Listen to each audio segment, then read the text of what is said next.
All right, now time for some relationship discussion. And Jane Vanessa Willie is a certified relationship coach with 9 years of experience in counseling and coaching. She is the founder of Janessa Foundation, an NGO, and she's also an on-air personality, a Mandela Washington Fellowship. And today, she'll be talking about how different genders express grief. Good morning, Jane. Good morning. How Thanks are for you having me this today? morning. How are you Very well, today? thank Great. you. Now let's Very well, get thank you. great. Now let's get right into today's discussion. How should genders express grief? The male and the female gender. Of course, we do not, express grief same way. We express them differently.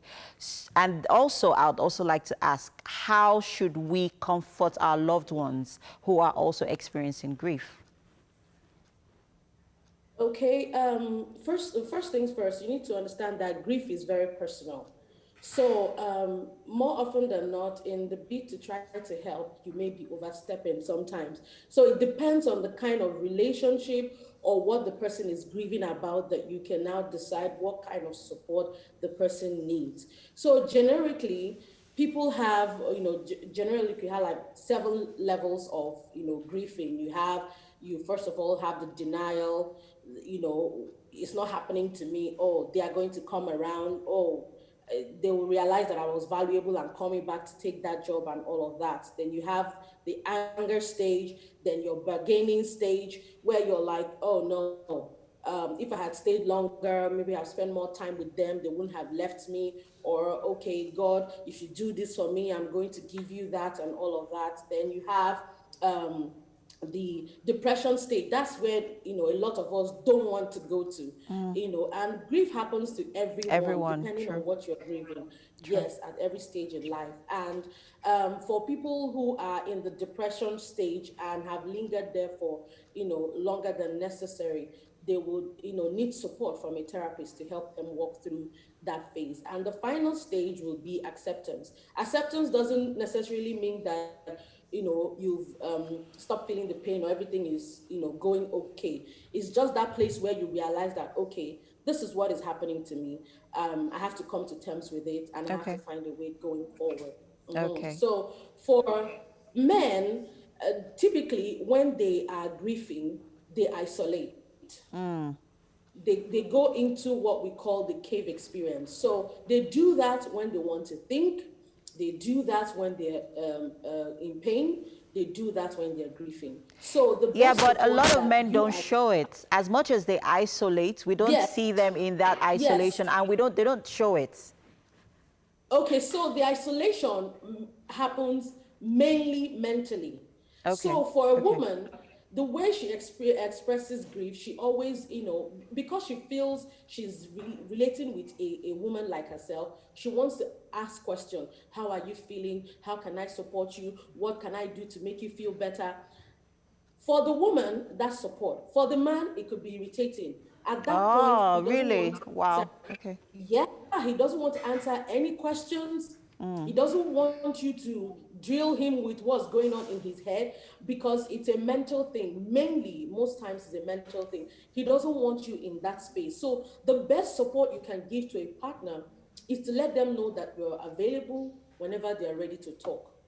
As difficult as that is for a woman, I mean, it's the most difficult thing for any woman to do, pretty much, because we are talkers.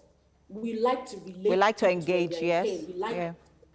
yes, to engage. Men, on the other hand, don't like to engage. Yeah, When but you're ready is to it talk, right? Is it okay? Is it safe? it's just like saying, is it right to be a woman or is it right to be a man? Wow, There's okay. no rightness or wrongness about it. It's Okay. pretty much about adaptability, being Okay. able to adapt to the person that you are relating with or you're trying to help get over a grief. Okay. So, as a professional, we also try, I personally try not to become an expert at analyzing people's pain. That's why I said I started with pain. Grief is personal. So you need to understand that first and foremost to be able to now know how can I support this person so that you don't overstep. So for example, a lady may lose a child and then someone shows up and say, oh, God gives and God takes. You Are shouldn't you say things like serious? that. Yeah.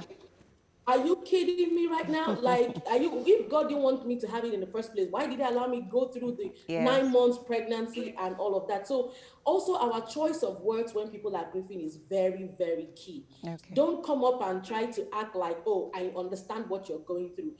Yes, you may have been through similar experiences. That doesn't mean you know exactly where I am, or what level of or stage in grief I am, or what threshold of pain I have, I because we all have different threshold pain. for I pain, can true. take 10 divorces, you can only handle one.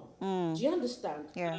Yes. So it's a very personal thing, and it's a personal journey for a lot of people, and you need to respect that. Okay, That's so one way to just as there support. are levels to grieving, are there also levels to how to support people who are grieving?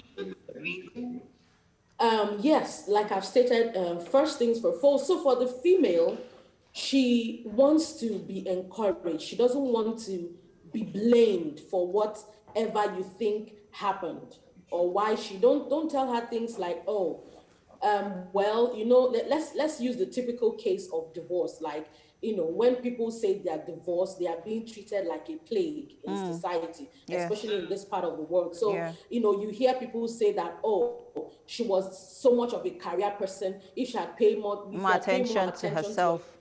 yes, it may not have happened. In fact, for me, the first principle is try not to be an expert at analyzing other people's pain.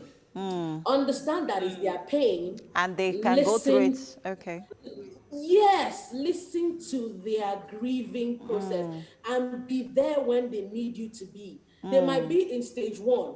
Don't jump to, you need to accept this. The stage one may be denial for them.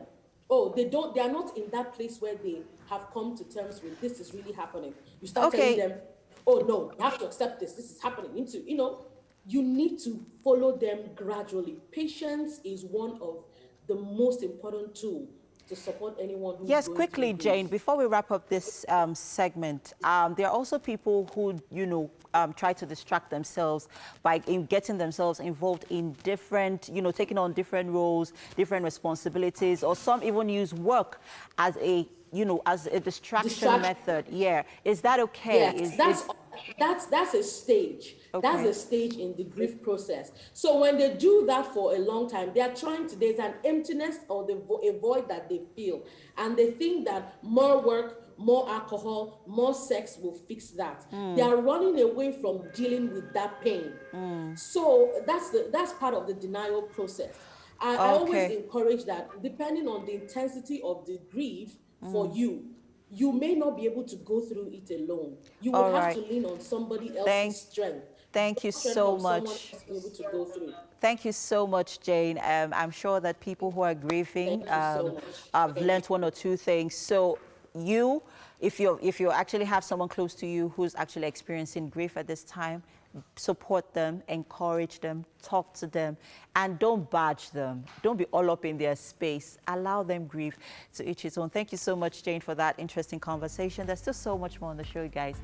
Please stay with us. We'll be right back.